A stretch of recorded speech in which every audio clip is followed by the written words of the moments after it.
I'm on a journey to become the first Indian Miss Utah. And it was important to me that in every category of the competition, I incorporated my culture. And some parts are obvious, like for evening gown, I wore a traditional lehenga, and for my talent, I did a Bharatanatyam fusion dance.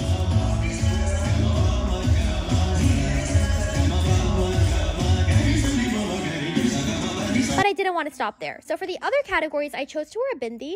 We need to make sure that in all K through 12 schools, we have curricula that's up to date and relevant, and tackling these issues in a manner that's not reactive, but proactive.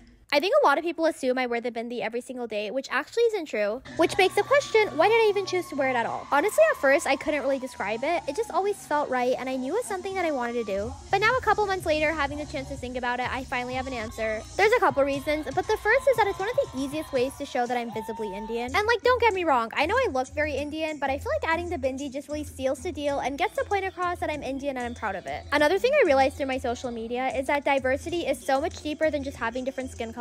Like just having a brown model on a website doesn't make me feel included. For me, diversity goes beyond appearances, and it's kind of the depth of all the culture that goes into it. So with my goal of becoming the first Indian Miss Utah, I didn't want my looks to be the first thing people talked about, and I really wanted them to acknowledge all the culture and the heritage that goes behind it.